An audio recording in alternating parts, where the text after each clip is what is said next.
Nous inviter sur Skype. Je pense que c'est Mireille Timba qui nous rejoint sur Skype. Allô Mireille. Oui, bonsoir. Bonsoir Mireille, toute belle. Comment ça va Mireille? Ça va très très bien, merci et vous? Malheureusement, vous ne voyez pas nous, on vous voit très bien ici en tout cas. Ah, ok. Alors Mireille, merci d'abord de nous accorder cette interview. Oui. Parlez-nous un peu de ces Miss en Europe. Est-ce que c'est différent d'autres Miss dont on entend parler? Oh non, je pense que c'est pareil en fait. Mm. Donc c'était une sélection par hasard, j'étais tombée dessus sur Facebook. Oui. Je, pourquoi ne pas essayer pour les mamans congolaises? Oui. Pourquoi ne pas essayer? Et donc oui, je me suis inscrite. Oui. Je ne savais pas qu'on allait me retenir. Oui. On m'a appelé pour me poser des questions sur mon travail, Oui. sur les enfants. Bien sûr, pour être Miss Maman, il faut avoir des enfants. Oui. Et donc, je leur ai répondu, j'ai 3 enfants et par rapport au travail, je suis agent d'escale pour American Airlines à Roissy. Oh, wow! Et, oui, et ça les a intéressés. Je dis, oh, pas mal, il n'y a pas beaucoup de Congolaises qui sont des agents d'escale. Oui. Et pour une compagnie américaine. Donc, on m'a sélectionné. Et bien sûr, il faut toujours avoir, comment on appelle ça, un projet humanitaire. Oui. Donc, je parle de mon projet. Moi, c'est plus une création d'une bibliothèque avec un ludothèque acquis pour les enfants de 6 mois à 18 ans. Donc, ça, j'ai été retenue pour passer Miss. Est-ce qu'on peut applaudir, les amis? On applaudit quand même pour Miss Maman Mireille Timba. Félicitations, félicitations en tout cas. Et ça tombe bien parce que ce que Mireille Timba vient de nous dire, hein, elle pense déjà créer une bibliothèque. Hein, et si, ça tombe bien avec notre sujet de cette semaine. Et pourquoi créer une bibliothèque, Mireille Timba? Créer une bibliothèque parce que je trouve qu'il n'y en a pas assez. Ou s'il y en a, c'est plus pour les gens qui vont dans les universités et tout ça. Mais les gens qui sont dans les cités, que ce soit Yolo, Selemba ou les Boum ou les Njili, je crois que ces enfants-là ne savent même pas, peut-être ils ont entendu le mot bibliothèque, mais ils n'ont jamais été. Et c'est une bonne façon d'apprendre, en fait, de leur donner le goût de la lecture, en fait.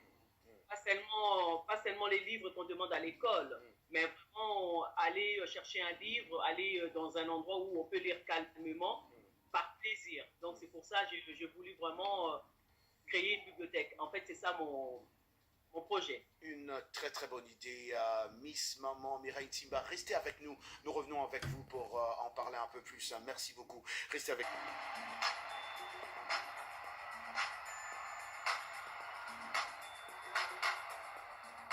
Roger Montou, Studio 2, Micro 3, causes et conséquences des discriminations des filles face à l'éducation. On en parle aujourd'hui. Vous êtes en train d'écouter RM Show en direct de Washington, d'ici la grande capitale des États-Unis d'Amérique. Et on parle de ces causes et de ces conséquences de discrimination des filles face à l'éducation. Notre invité aujourd'hui, c'est Miss Maman, hein, Miss Maman Mireille Timba qui nous rejoint. Allô Mireille, Mireille est encore là avec nous, hein?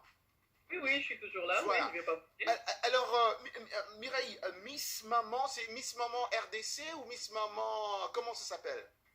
Non, c'est Miss Maman RDC, c'est seulement pour les Congolaises. C'est seulement pour les Congolaises. Alors, Jean-Louis, je ne sais pas si tu as une question. Non, mais je trouve que c'est une idée géniale. Ouais.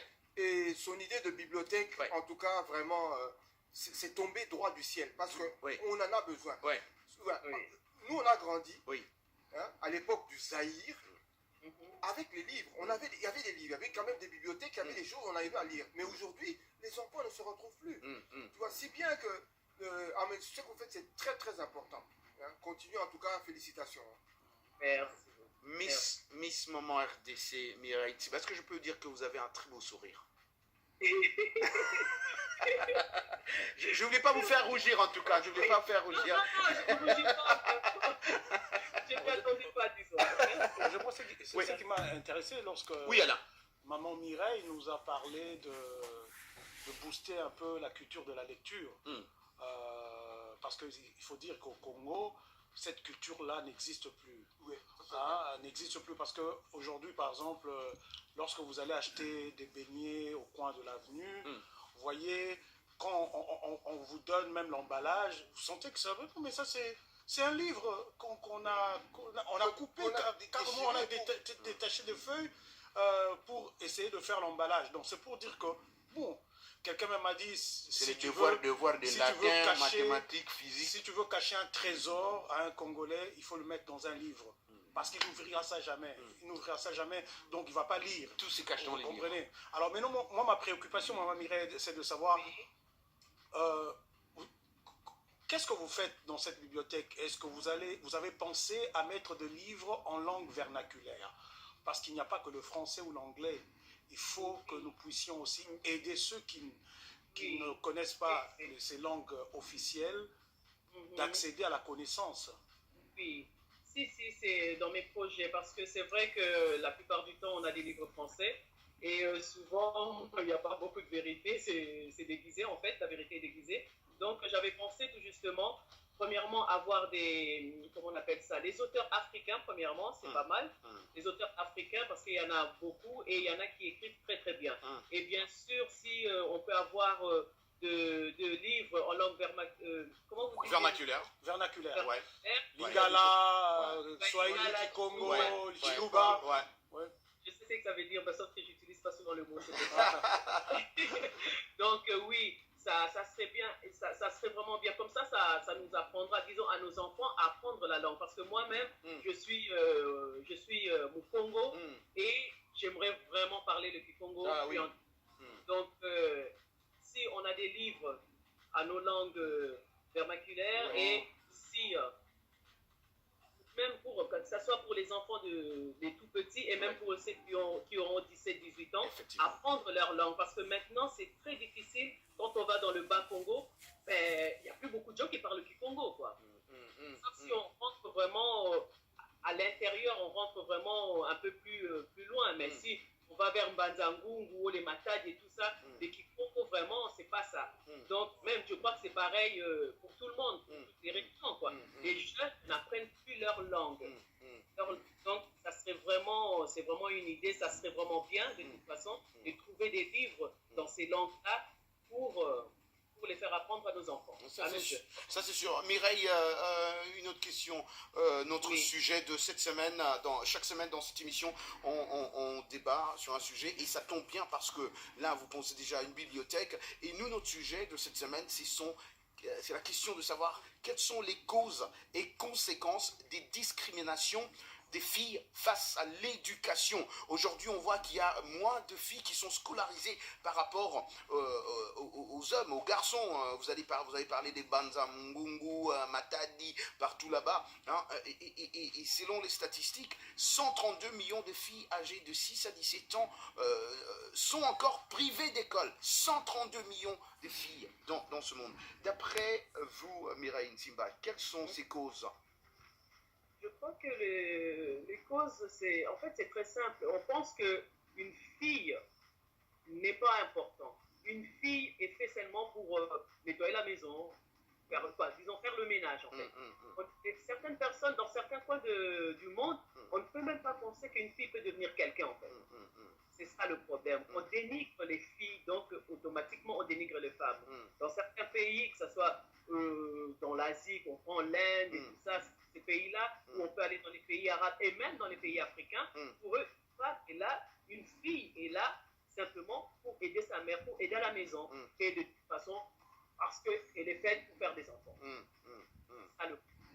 Et le jour que certaines personnes comprendront que une femme est capable, une fille est capable, comme un homme, on dit, bon, on sait très bien que les hommes, c'est les hommes, les femmes, c'est les femmes. Là, on ne va pas revenir là-dessus. Mais on sait très bien qu'une femme, une fille, quand on lui donne, quand on le laisse étudier, pour dire gentiment, on cartonne. Désolé. C'est très vrai. Tout à fait d'accord. Oui, mais c'est vrai, on cartonne.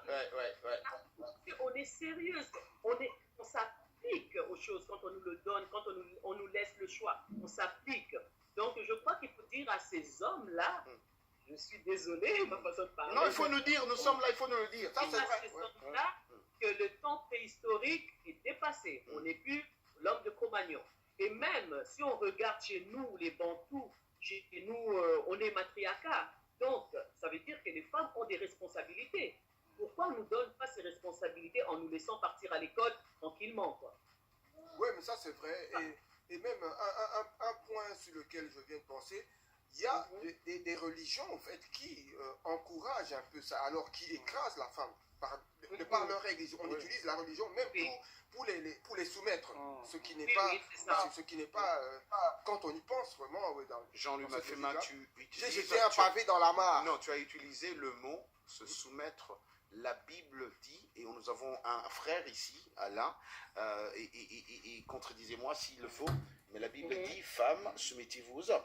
Oui, c'est-à-dire souvent... Est-ce que ce mot est mal compris? Non, il faut faire la part de choses. Ouais, voilà. Je crois que la Bible dit, Marie, aimez vos femmes, femmes, soyez soumises à vos maris. Moi, en tant qu'Alain Kiouka, lorsque je travaille, j'ai des collègues dames avec qui je travaille, qui sont rédactrices en chef et tout. Moi, je suis peut-être leur chef, mais je ne peux pas penser qu'elles doivent se soumettre comme mon épouse. Non, nous sommes des collègues, vous comprenez? La soumission, le rôle de l'homme et de la femme doit être pris dans son contexte. Ça veut dire, si vous êtes à la maison, la femme doit se soumettre à son mari. Admettons que moi, je suis le secrétaire de mon épouse, secrétaire particulier de mon épouse qui est ministre. Quand nous sommes au bureau, au cabinet, je suis secrétaire particulier de mon épouse.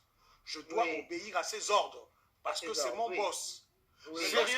Lorsque nous revenons à la maison, le rôle change. Il y a une interaction, on interchange de rôle. Ça veut dire, mon épouse devient mon épouse, elle doit se soumettre. Lorsque je dis non, pas ça, elle ne fait pas ça. C'est la dictature, ça. Non, c'est pas la dictature. Ça veut dire... Non, je ne pense pas que ça soit la dictature. C'est juste, dans la société, il faut savoir que lorsqu'on a, en fait, l'égalité entre l'homme et la femme, c'est l'égalité en tant qu'être humain. Les droits humains, nous avons les mêmes droits. Mais maintenant, dans la maison, on ne cherche pas... Dans un couple, on ne cherche pas forcément l'égalité, mais il y a la complémentarité. Voilà. Et on garde ça. Merci beaucoup. Mireille Timba, merci beaucoup pour ce temps que vous nous avez accordé. C'était un grand plaisir de vous avoir. On aimerait vous garder toute la soirée, on en est parlé avec vous. Mais on va encore essayer de vous avoir prochainement, Mireille Timba. Félicitations. J'aimerais préciser, je ne suis pas la Miss attitrée. Moi, je suis la première dauphine. La première dauphine, c'est vrai. La première dauphine, c'est vrai. Merci. Et on va essayer. Mais écoutez, on doit quand même applaudir aussi pour la première dauphine. Attends, première dauphine, il ne faut pas aussi. On se néglige pas. C'est pas bien, ça. Pardon, maman Mireille. Pardon. Merci beaucoup pour votre temps. En tout cas, on vous aime, on vous adore et on va continuer à vous appeler. Bonne continuation, vraiment. On va continuer à vous suivre.